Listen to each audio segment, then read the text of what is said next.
अस्सलाम वालेकुम दोस्तों, मैं अरसल चौधरी और पिछले कुछ दिनों से मैं अपने YouTube चैनल के कमेंट सेक्शन में और अपने फेसबुक पेज के इनबॉक्स में एक कमेंट और एक मैसेज जो देख रहा हूँ जो एक दूसरे से मिलता जुलता उसका मतलब है।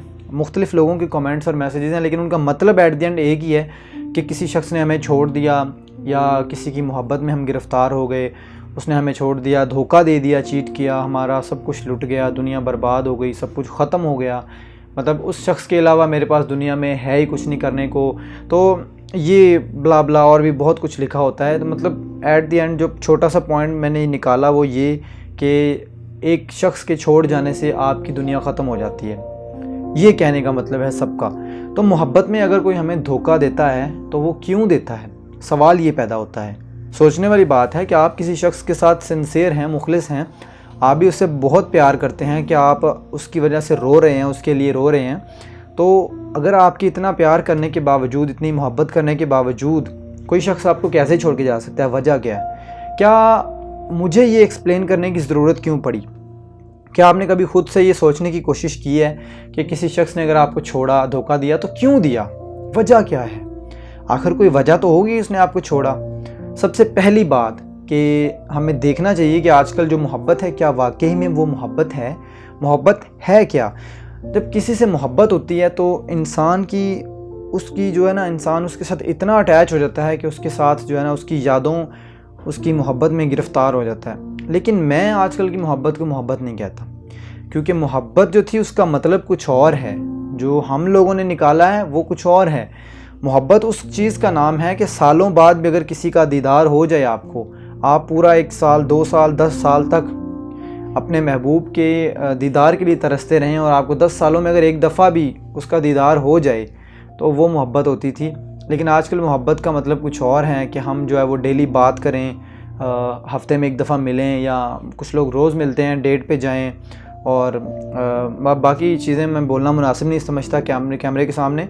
फ़िज़िकल रिलेशनशिप और ETC, ये सारी चीज़ें आजकल जो है वो मोहब्बत इन चीज़ों का नाम बन चुका है। और जो मोहब्बत है आजकल वो पैदा कैसे होती है? पहले मोहब्बत होती थी, किसी की कोई बात अच्छी लगती थी, किसी का कोई अंदाज़ अच्छा लगता था, किसी की आवाज़ अच्छी लगती थी, या फिर किसी की सिर्फ़ आँखें अच्छी होती थी, उसका कलर अच्छा नहीं होता था लेकिन उसकी सिर्फ़ आँखों को देख के मोहब्बत हो जाती थी, किसी की आवाज़ सुन के मोहब्बत हो जाती थी। लेकिन अब मोहब्बत ऐसे नहीं होती। अब अगर एक लड़का और एक लड़की कॉलेज में इकट्ठे पढ़ते हैं तो जो आपस में जो रोज़ बात करते हैं, मिलते जुलते हैं, तो बस मोहब्बत हो गई। अब तो मोहब्बत इतनी आम है कि अब हर लड़का और लड़की जो कॉलेज जाते हैं या कहीं भी इकट्ठे जाते हैं तो उनके माइंड में एक बात होती है, हर बंदे को पता है कि मैंने मोहब्बत करनी है। मतलब ये एक एम ऑफ लाइफ बन चुका है 99% लोगों का। मैं ये नहीं कहता कि 100% लड़के या 100% लड़कियां इस सोच के साथ जाती हैं, मतलब 99% जो है वो ये सोच होती है कि मैंने अपना कोई बॉयफ्रेंड ढूंढना है या अपनी कोई गर्लफ्रेंड ढूंढनी है। तो जो सोर्सेज ऑफ मोहब्बत है ना, वो ये हैं कि जहाँ हमारी बातचीत होती है, मोबाइल फ़ोन पे मुलाकातें होती हैं, अब तो खैर लेटर लिखने वाला भी ज़माना चला गया है, तो इस तरह की हमारी मोहब्बत है। तो इसको मैं मोहब्बत नहीं कहता। रोज़ बात करना, कॉल पे बात करना, मैसेज पे बात करना, मिलना, एक दूसरे को देखना, गिफ्ट देना, ये मोहब्बत नहीं है, ये एक दूसरे की आदत कह सकते हैं हम, और आदतें बदली जा सकती हैं। मोहब्बत ये नहीं है, मोहब्बत कभी नहीं छोड़ी जा सकती, ये बात मैं बिल्कुल एग्री करता हूँ।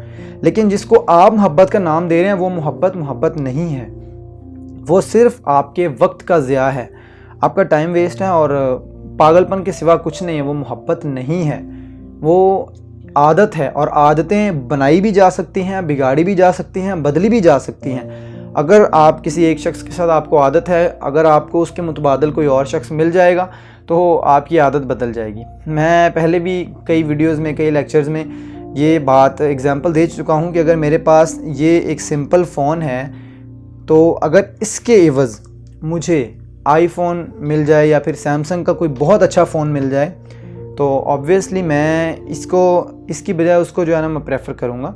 लेकिन अगर ये फ़ोन मेरे काम आ रहा है, मुझे बहुत अच्छे से ये काम आ रहा है, बेशक ये किसी और कंपनी का है, बहुत अच्छा ब्रांडेड फ़ोन नहीं है, लेकिन मेरा सारा का सारा काम वही कर रहा है जो iPhone X या iPhone 11, iPhone 12 Pro Max करता है, वो सारा काम ये फ़ोन कर रहा है। अगर ये भी मेरे पास नहीं रहेगा तो मुझे इसकी कमी बड़ी शिद्दत से महसूस होगी, मुझे लगेगा कि मेरी दुनिया उजड़ गई है, मैं कुछ नहीं कर सकता, मेरे पास कुछ नहीं रहा।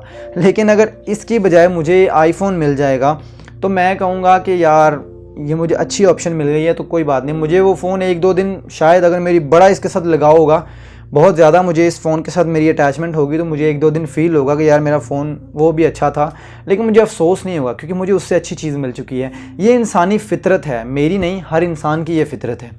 तो जब आप इसकी मुझे आदत है, फ़ोन की मुझे आदत हो चुकी है क्योंकि ये डेली सुबह से लेकर शाम तक ये मेरा साथी होता है, ये मेरे साथ होता है। जब मैं फ्री टाइम में इसके ऊपर बहुत कुछ सर्च कर लेता हूँ, बहुत कुछ इससे मैं स्टडी कर लेता हूँ, हर काम में ये मेरा साथ देता है। तो ये मेरी आदत बन चुका है। पहले फ़ोन नहीं था, आदत नहीं थी, ज़िंदगी पहले भी चल रही थी। मैं खुद मैंने मैट्रिक के बाद फ़ोन लिया तो मैट्रिक तक जो है मैं बगैर फ़ोन के ज़िंदगी गुजार रहा था, तो अब भी ज़िंदगी थी, चल रही थी, बड़े खुश थे। मैं कहता हूँ अब की निस्बत पहले खुश थे, लेकिन अब मेरे पास, मैंने एग्जांपल ये दिया, आपको समझ आ गई होगी कि जब आप किसी इंसान के साथ रहते हैं, जब उस इंसान को आपसे अच्छी ऑप्शन मिलती है तो वो आपको छोड़ देता है, उसे ज़रा भी अफसोस नहीं होता, वो सोचता भी नहीं इस बारे में, और आप ये सोच के परेशान हो जाते हैं, अपना आप जो है अपना हाल ख़राब कर लेते हैं कि उस शख्स ने आपको छोड़ दिया, आप उसके बगैर रह नहीं सकते। हालांकि उससे अच्छी ऑप्शन मिल गई, उसने आपको किक आउट कर दिया, अपनी ज़िंदगी से निकाल दिया, ब्लॉक कर दिया, वो आपकी शक्ल नहीं देखना चाहता, लेकिन आप उसके लिए पागल हो रहे हैं। क्यों? आपने ये सोचने की कोशिश नहीं की कि जिस शख्स के लिए उसने आपको छोड़ा, आखिर उसमें ऐसा क्या है कि उसने मुझे रिजेक्ट करके उस शख्स के साथ रिलेशनशिप बना लिया या शादी कर ली? कोई बात तो होगी ना। आपने ये सोचना है कि उसने आपको छोड़ा क्यों, सवाल ये पैदा होता है। जिस दिन सामने वाले इंसान को लगता है कि आपकी कोई वर्थ नहीं है, मतलब ज़्यादातर मोहब्बत होती है, स्टार्ट होती है जो वो कम एज में होती है, मतलब 18-20 साल की एज में, और इस एज में मैच्योरिटी बहुत कम होती है। 18 साल, 17 साल, 19 साल, 20 साल, 21 साल, ये एज होती है जब मोहब्बत स्टार्ट होती है। इस एज में मैच्योरिटी नहीं होती। जब आप मैच्योर हो जाएंगे तो आपको इस बात का पता चल जाएगा कि मोहब्बत कुछ नहीं होती। इस एज में मोहब्बत स्टार्ट होती है तो वो आदत बन जाती है, लेकिन जब एक बंदे को अच्छी ऑप्शन मिलती है तो वो आपको छोड़ के वहाँ पे स्विच कर जाता है, तो आपको ये बात बर्दाश्त नहीं होती। जब उस बंदे को लगता है कि आप किसी काम के नहीं, जब वो मैच्योर होता है थोड़ा सा, तो वो देखता है यार कि ये बंदा तो सक्सेसफुल नहीं है, ये सुबह शाम मेरे साथ लगा रहता है, ये अपनी लाइफ में कुछ कर ही नहीं रहा, ना इसका कोई एम है, ना इसका कोई ड्रीम है, ना ये बंदा कोई जॉब करता है, ना ये कोई काम करता है। अगर आप जॉब करते भी हैं, कोई काम करते भी हैं, तो आप 20, 25, 30, 40 हज़ार कमा रहे हैं, लेकिन आपके बरक्स अगर उस बंदे को कोई आपसे ज़्यादा अच्छा बंदा मिल जाता है, या कोई लड़का या लड़की है, वो आपसे ज़्यादा एजुकेटेड है, आपसे ज़्यादा हैंडसम है, आपसे ज़्यादा जो है अच्छी पर्सनैलिटी है उसकी, आपसे ज़्यादा वो फाइनेंशियली आपसे ज़्यादा स्ट्रॉन्ग है, तो ऑब्वियसली कुछ ना कुछ आपसे बेहतर होता है उस शख्स में, तो वो स्विच कर जाता है। चाहे वो लड़का हो या लड़की हो, दोनों के लिए ये बात है कि आपसे कुछ ना कुछ बेहतर होता है, उसको नज़र आता है दूसरे बंदे में, जो वो आपको छोड़ के उस बंदे के साथ चला जाता है, आपको धोखा दे देता है हमारे बकौल। लेकिन मैं यहाँ पे एक बात कहना चाहूँगा कि आपके साथ कोई बंदा रहता है, अगर उसको कंफर्टेबल फील नहीं होता तो उसने आपको छोड़ दिया, तो उस बंदे की ज़िंदगी है, इसमें आपको भी परेशान होने की ज़रूरत नहीं है। आपने खामखा इस बात को अपने सर पे हावी किया है। मानता हूँ कि उस बंदे ने आपके साथ वादे किए होंगे साथ जीने के, साथ मरने के, जो कि ऑब्वियसली जो ड्रामेबाजी होती है, लेकिन उस बंदे को ऐसा करना नहीं चाहिए। लेकिन अगर उसने ऐसा किया तो उस बंदे की ज़िंदगी है, उसके पास पूरे राइट्स हैं। हमें दुनिया का कोई कानून ये जो है ना, ये राइट्स हमें नहीं देता कि हम उस बंदे को ज़बरदस्ती फोर्स करें कि वो हमारे साथ ही रहे। उसकी ज़िंदगी है, उसको अपने लिए जो बेहतर लगता है वो उसने सिलेक्ट कर लिया। और जो बंदा आपको किक आउट करके जा चुका है, आपको दफ़ा करके जा चुका है, आप उसके लिए रो रहे हैं कि वो मुझे वापस मिल जाए। तो जो बंदा एक दफ़ा आपको धोखा दे सकता है वो आपको बार बार धोखा देगा। आप तो अल्लाह का शुक्र करें कि आप बच गए हैं। आप आज जो है ना, उस बंदे से आपको उसकी असलियत पहले सामने आ गई, बाद में बड़ी प्रॉब्लम्स होती हैं। बाद में अगर आपकी शादी उससे हो जाए और बाद में इस तरह का कोई मसला बने तो वो आपके बच्चों का भी फ्यूचर ख़राब हो जाता है। आप ना आगे जाने जो के काबिल रहते हैं ना पीछे जाने के। वही बात हो जाती है जो धोबी का कुत्ता, ना घर का ना घाट का। तो अभी से आपके सामने सब कुछ आ जाता है तो ये बहुत बेहतर हो जाता है आपके लिए कि आप अपनी ज़िंदगी में अपना रास्ता चुन सकते हैं कि आपने कहाँ जाना है। और जब सामने वाला बंदा हमें रिजेक्ट कर देता है, धोखा दे देता है, तो हमारी ईगो हर्ट होती है, हमसे वो बात बर्दाश्त नहीं होती है, और हम जो है ना वो दिन रात उस बंदे को या तो तंग करने में लग जाते हैं, या फिर उसके पीछे भागने में अपना वक्त ज़ाया करते हैं, या फिर उसको किसी ना किसी तरह पाना चाहते हैं। उसके लिए चाहे हमें किसी ना किसी हद तक गिरना पड़े या फिर हमें कुछ भी करना पड़े, हम दिन रात बस हम ये सोचते हैं हमने उस बंदे को पाना है, हासिल करना है। लेकिन इसके बजाय अगर हम ये सोचें कि हमें कुछ करना है, अगर उस बंदे ने मुझे रिजेक्ट किया तो क्यों किया, मुझे कुछ अच्छा करना है ताकि आइंदा से मुझे उससे भी कोई अच्छा बंदा मिल जाए, कोई उससे अच्छा बंदा, जो उससे अच्छी लड़की, उससे अच्छा लड़का मिल जाए, तो ये हमें इस चीज़ पे फोकस करना चाहिए कि मैं अपना फ्यूचर सिक्योर करूं, ताकि अगर आज मेरे साथ ऐसा हुआ है तो कल को मेरी ज़िंदगी में कोई और बंदा आएगा। मैं आपको बता दूं, अल्लाह ताला की ये दुनिया रंग बिरंगी, बहुत रंग बिरंगी है। यहाँ पे हज़ारों लोग हैं, कोई ना कोई आपके मैच का भी होगा। और मैं इस सब से गुजर चुका हूँ। मैं आपको अपने तजुर्बे से बता रहा हूँ कि आपकी लाइफ में जो भी होता है बेहतरी की तरफ होता है, लेकिन अगर आप अपने आप को संभाल लें तो, अगर आप अपने आप को संभाल के कामयाबी का रास्ता पकड़ें तो आपकी लाइफ बहुत बेहतर होती है पहले की निस्बत। और ये बात आपको कोई 5 साल 6 साल बाद समझ आती है। मैं खुद इस बात का जो है ना आपके सामने एक गवाह बैठा हूँ। मैं ये सारे मामलात से गुजर चुका हूँ। मुझे भी ऐसा लगता था किसी ज़माने में कि उसने मुझे लेफ़्ट कर दिया, मुझे छोड़ दिया तो मैं जी नहीं सकता, मेरी ज़िंदगी में कुछ है ही नहीं। लेकिन अल्लाह का शुक्र है कि अल्लाह ने मुझे कुछ ऐसे टीचर्स दिए, कुछ ऐसे लोग दिए जिनको देखा, जिनसे सीखा, और मैंने जाना कि ज़िंदगी का मकसद ये नहीं है। ज़िंदगी का मकसद तो कुछ और है। मैं अपनी ज़िंदगी में अपना करियर बनाऊंगा तो सब कुछ मेरे पास होगा, और इससे अच्छा सब कुछ मेरे पास होगा। अगर मुझे लाइफ पार्टनर भी मिलेगा तो इससे अच्छा मिलेगा। और अल्हम्दुलिल्लाह मैं अपनी ज़िंदगी से खुश हूँ, सेटिस्फाइड हूँ। अगर वो शख्स आज ऐसा ना, उस वक्त मतलब आज से 5 साल 4 साल पहले अगर ऐसा ना करता तो मैं आज जिस डायरेक्शन पे हूँ, मैं इस ट्रैक पर नहीं होता। मैं अल्हम्दुलिल्लाह अल्लाह के शुक्र से, लोग मुझे कहते हैं कि आप सक्सेसफुल हैं, आप मतलब लोग इज़्ज़त देते हैं। अल्लाह पाक का शुक्र है, अल्लाह का दिया हुआ सब कुछ है मेरे पास। लेकिन अगर वो शख्स ऐसा ना करता तो आज मैं किसी और ट्रैक पे होता और शायद मेरे पास कुछ भी ना होता। तो मैं समझता हूँ कि ये बहुत बेहतर था मेरे लिए। कुछ लोग धोखा खाने के बाद डिप्रेशन में चले जाते हैं। तो डिप्रेशन जो है वो माइंड की एक स्टेज है। आपको डिप्रेशन की मेडिसिन लेने की कोई ज़रूरत नहीं। आपको कोई कोच चाहिए होता है जो आपको कोचिंग दे, आपको समझा सके, आपको जो है ना वो इस अंधेरे से निकाल के उजाले की तरफ सही रास्ता दिखा सके। तो आप कोई ऐसा बंदा ढूंढें। सही मानों में बहुत सारे प्रोफेशनल्स होते हैं।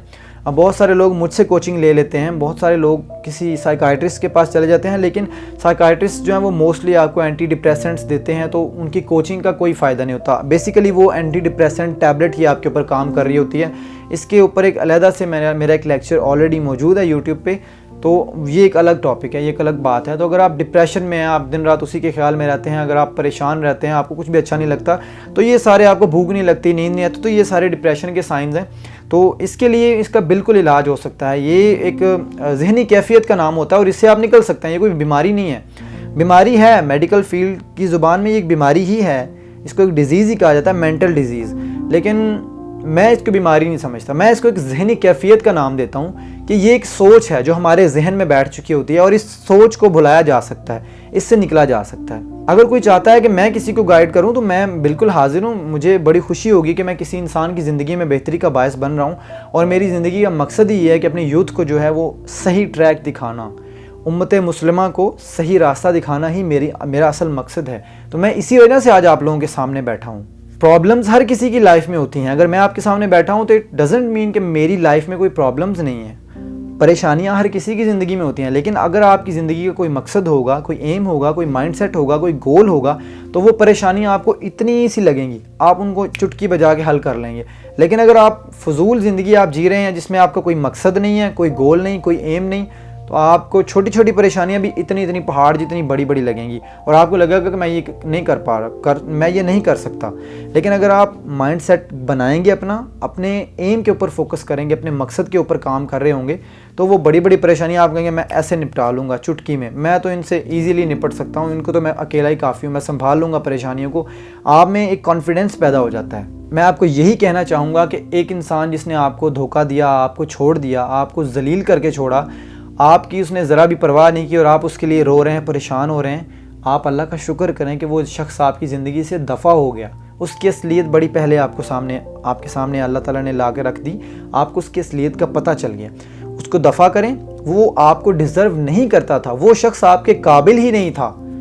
आप सिर्फ अपने एम के ऊपर फोकस करें। आप ये सोचें, कभी बैठ के इस तरह आंखें बंद करके लंबी सांस लें और सांस को छोड़ें, अपनी आंखें बंद करके अपने आप में सोचें कि आप इस दुनिया में कैसे आए, आप किसने आपको भेजा दुनिया में, क्या पैदा होने से पहले या होश संभालने से पहले आपको कुछ याद है, आप कहाँ थे, नहीं याद। सोचें कि आप दुनिया में कैसे आए, किसने आपको भेजा, वो ज़ात जिसने आपको पैदा किया, क्यों पैदा किया आपको, अपने उस हकीकी मकसद की तरफ जाएं। वो सोचें जिस अल्लाह ने आपको पैदा किया उसने कोई ना कोई मकसद होगा उसका, आपको उसने कोई एम भी दिया होगा, आपको पैदा करने का उसका कोई मकसद है। इस दुनिया में अल्लाह ने जो भी चीज़ बनाई है, जो भी चीज़ पैदा की है, उसका कोई मकसद है। तो आप अपना मकसद ढूंढें कि आपने आखिर लौट के उसी रब की तरफ जाना है। जैसे आप पैदा होने से पहले आपको नहीं पता आप कहाँ थे, आप कुछ नहीं थे, इसी तरह मरने के बाद भी आप कुछ नहीं होंगे, आपका नाम हस्ती से मिट जाएगा और एक वो वक्त आएगा जिसे हम क़यामत कहते हैं। अल्लाह आपको दोबारा पैदा करेगा और आपसे हिसाब लिया जाएगा कि आपने ये ज़िंदगी कहाँ वेस्ट की, और कब्र में भी हमें हिसाब देना है, अल्लाह के सामने पेश होना है। असल ज़िंदगी वो है, ये नहीं है। रूह जहाँ से आई है इसने वहीं जाना है, और ये जो जिस्म है इसने यहीं रह जाना है, मट्टी में मिल जाना है। ये मट्टी से बना है और मट्टी में ही मिल जाना है। तो आप अपने एम के ऊपर फोकस करें।